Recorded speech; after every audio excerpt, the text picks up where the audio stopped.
Thank you very much, the board chairperson of the Malawi Broadcasting Corporation, Dr. Benson Tembo. You have lost. It's a huge blow to all of us, and we mourn with you.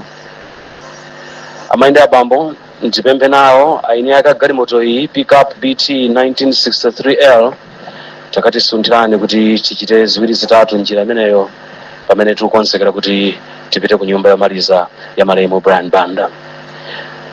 Olemekezeka Dr. Justin Said amene mukuyimira mtsogoleri wa dziko lino pamalo ano, talandiranso zipepeso zina kuchera kwa anthu angapo, mundilole mwaulemu ndilengeze. Honorable Mark Tsonga atipatsa 40,000 kwacha. Honorable Mere Navicha atipatsa 200,000 kwacha. Malawi Ports Corporation atipatsa 500,000 kwacha. Attorney General Mr. Frank Mbeta atipatsa 1 million kwacha. Board ya MBC yonse yapereka 1.4 million kwacha. Reverend J. Kamisa amene wanda moderator Livingstone Synod atipatsanso 100,000 kwacha.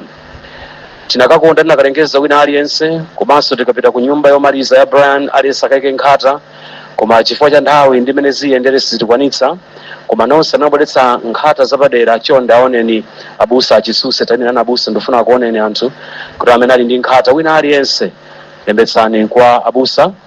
Tikapereka mwayi woti tonse tikaike nthawi imodzi, tikati bungwe lililonse mzake wina aliyonse wa Brian akaike nkhata tipeza kuti tikhala pano mpaka na usiku. So mutilole mwaulemu kuti nkhata zonse tilembetse tikapeza mwayi woti tipereke mwayi kwa wina aliyense kuti tikamulemekeze komaliza mzathu Brian.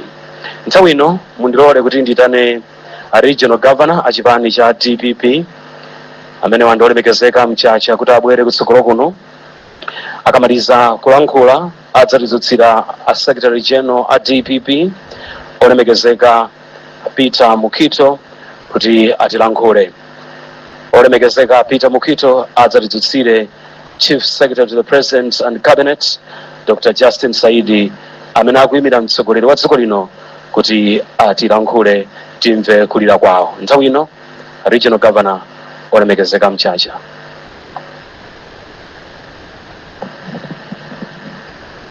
Pepani kwambiri a Chief Secretary. Akubanja ndona zonse media fraternal yonse pepani kwambiri. Brian Banda anali mbusa. Andevu zamwayi kafu mauridi apanko kundi timu yonse temalitika kumana. Timanena kuti mbusa Brian Banda. A president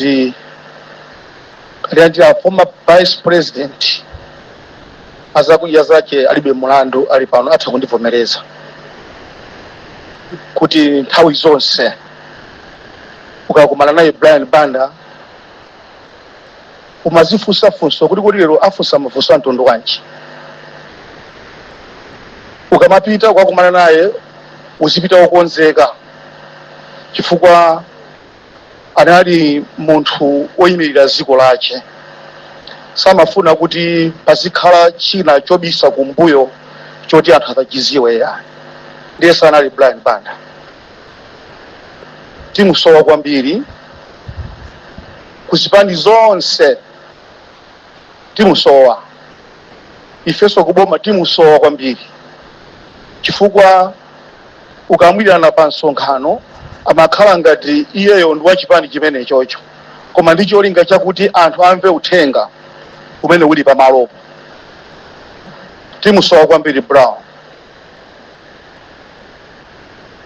Mwaulemu mundilole ndizuse a secretary general m'malo mwa a vice president achigawo chakumwera kuno anduna azachuma amanamveka.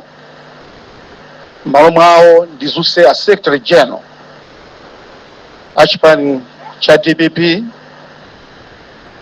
who is also a minister of Homeland Security. Nthawi yanu bwana secretary general.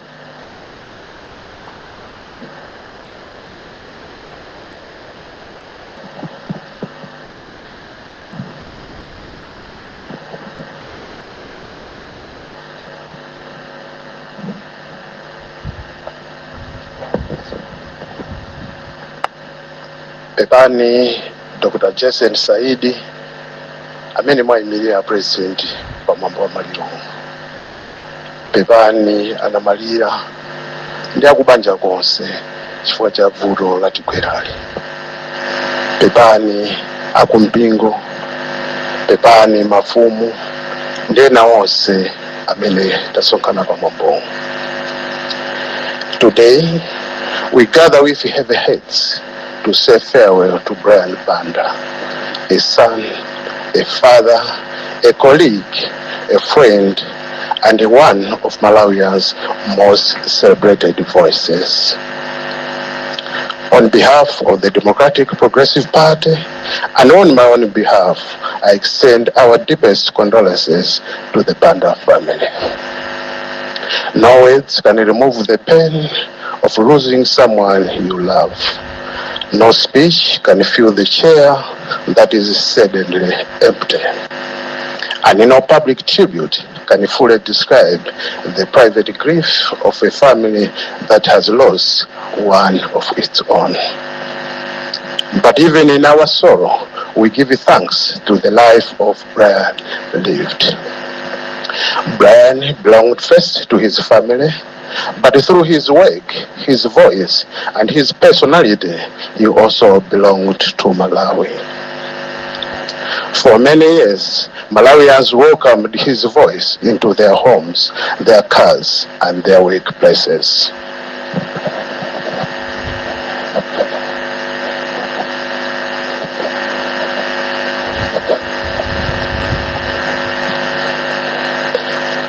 Just a minute.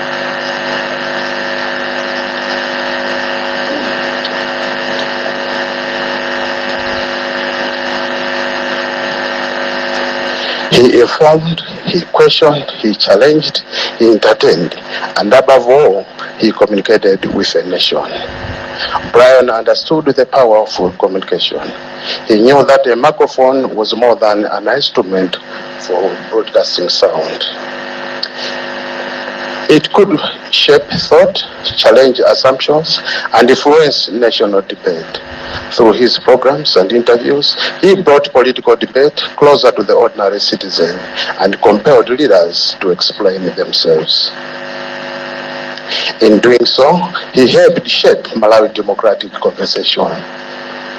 As the Democratic Progressive Party, we remember with gratitude the platforms Brian provided for our leaders and our ideas.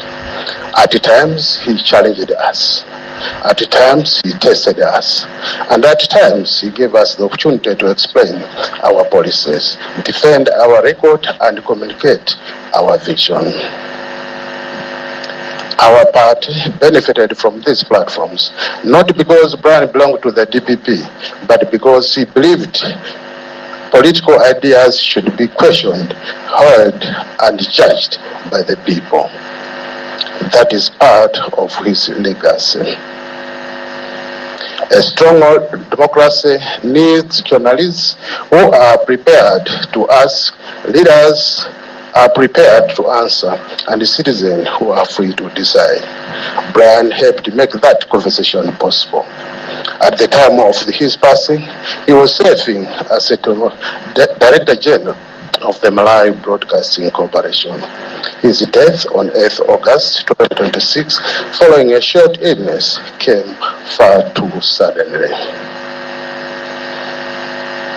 Fellow mourners, death reminds us that life is not measured by the years we are given, but what we do with the years God given us. Brian has left us when there was still much to do and much to contribute. That is what makes this loss so painful. But while death has silenced his physical voice, it cannot erase his contribution. The debates he shaped remain. The people he inspired remain. And the mark he made on Malawia's media and public life remains. Today, we mourn Brian not merely because he had an important public position. We mourn a human being. Politics passes, positions pass, titles pass, but service, courage, kindness, and the impact we leave in the lives of others endure. Today is not a day for political differences. It is a day for our common humanity. It is a day when Malawi stands together and says to the Banda family, your loss is ours. Your grief is shared by a nation. And Brian will not be forgotten. To our colleagues in the media fraternity, you have lost one of your own. The greatest tribute you can give Brian is continue serving with professionalism, courage, and integrity.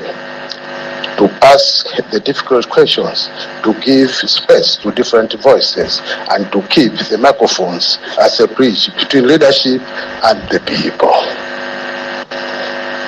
To Brian family, in the days ahead, the crowds will become smaller, the speeches will end, the cameras will leave, and you will begin the quieter and more difficult journey of living with his absence.